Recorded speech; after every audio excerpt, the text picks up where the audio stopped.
લોકશાહીનો આ સૌથી મોટો પર્વ સ્થાનિક સ્વરાજ્ય 2026ની ચૂંટણીની આજે મતદાનની શરૂઆત વહેલી સવારથી થઈ ચૂકી છે. રાજ્યભરના નાગરિકોનો આભાર માનવો પડે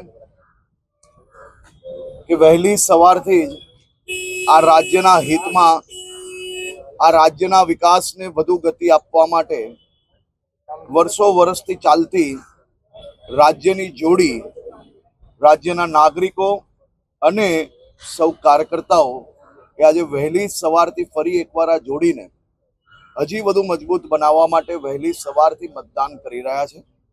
સુરત શહેરમાં બી આજે તમામ ક્ષેત્રોમાં મતદાન ઝડપથી થઈ રહ્યું છે અને વ્યવસ્થા બી સરકાર દ્વારા, ઇલેક્શન કમિશન દ્વારા જે અદ્ભુત વ્યવસ્થાઓ કરવામાં આવી છે, જેથી કોઈ બી જગ્યા પર લાઈનો બી એવી નથી લાગતી. સાથે સાથે ગરમી હોય તો ORS થી લઈને, પાણીથી લઈને છાશ, લીંબુ પાણી, આ બધી જ વ્યવસ્થાઓ જે અલગ અલગ જગ્યા પર કરવામાં આવી હતી, જેથી સીધો મતદાતાઓ જે આવે તેને એનો લાભ મળી શકે અને કોઈ બી પ્રકારની અગવડતા એને ના પડે. પર ગુજરાતની જનતા અને ટીમ ગુજરાત એ સાથે મળીને એક નવો ઇતિહાસ બનાવવા માટે આગળ વધી રહ્યા છે.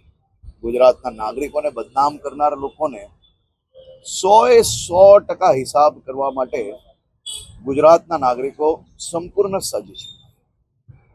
લોકોમાં એક અનેરો ઉત્સાહ જોવા મળી રહ્યો છે. લાંબી લાઈનો છે કારણ કે ગરમી ચાલી રહી છે. લોકો વધુને વધુ મતદાન કરવા નીકળી રહ્યા છે. જો આજે કુદરત બી મહેરબાન છે, વાતાવરણ બી સારું છે અને આપ જોઈ શકો છો કે 9 વાગ્યા સુધી 10% ઉપર મતદાન આ સેન્ટર પર થઈ ચૂક્યું છે. તો બી જે વ્યવસ્થાઓ કરવામાં આવી છે, 5 જ મિનિટની અંદર કોઈ બી મતદાતા આવશે તો 5 થી 10 મિનિટની અંદર એ મતદાન કરીને ફરી બહાર નીકળી શકે એ પ્રકારની સરસ વ્યવસ્થાઓ બધી સ્કૂલોમાં કરવામાં આવી છે.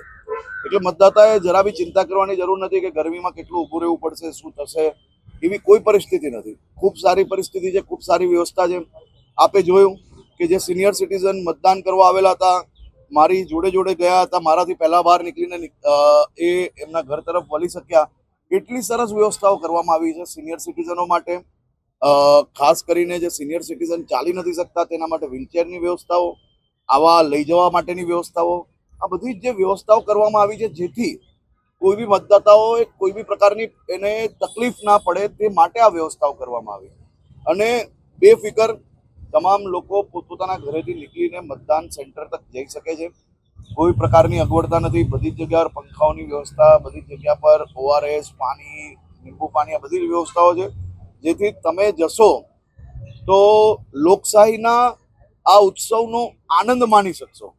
પરંતુ લોકશાહીના ઉત્સવના કારણે તમને કોઈ તકલીફ ના પડે તેવા દ્રશ્ય આખા ગુજરાતમાંથી હમણાં આવી રહ્યા છે. હર્ષભાઈ, તમે જે અપીલ કરી હતી મતદારોને સાકાર થતી દેખાઈ રહી છે અત્યારે? પૂરેપૂરી ગુજરાતના નાગરિકોને, અમે ગુજરાતના નાગરિકોના હિતમાં જ હંમેશા અમારો સહયોગ હોય અને આ રાજ્યના નાગરિકો એ ટીમ ગુજરાત છે. નાગરિકોમાં અનેરો ઉત્સાહ છે અને જે પ્રકારે લોકો, જે હું જોઈ રહ્યો છું, જે ઉત્સાહ છે અને જે પ્રકારે આ ગુજરાતને બદનામ કરવાવાળા લોકોની સામે આક્રોશ છે, આ બેવ વસ્તુ તમને મતદાન કેન્દ્ર પર નજરે પડી રહી છે. 1 થી 4 ના સમય દરમિયાન જે ગરમીનો સમય છે, વિપક્ષી પાર્ટી દ્વારા ખૂબ આક્ષેપ કરવામાં આવ્યા હતા ચૂંટણી પ્રચારના સમયે, એનું અસર કે मतदान सरकार જોઈ રહી છે? देखिए, आज के दिन मैं खास तौर पे बहुत राजकीय बात करना नहीं चाहता हूँ, लेकिन आप सबने देखा है कि किस प्रकार की झूठी बातें राज्य के नागरिकों के बीच रखने की कोशिश की. इनमें मैं ये नहीं मानता हूं कि ये उम्मीदवारों की भूल होगी, क्योंकि जिस प्रकार से ये राजकीय पार्टी द्वारा मेरे राज्य के युवाओं को ट्रेनिंग दी जा रही है, जिस प्रकार से उन पे इस प्रकार की जो फरेबी चीजें हैं वो लोगों के सामने रखने के लिए दबाव किया जा रहा है, उसी के कारण ये युवा, ये प्रत्याशी कहीं ना कहीं इस प्रकार की गलत चीजें कर बैठते हैं।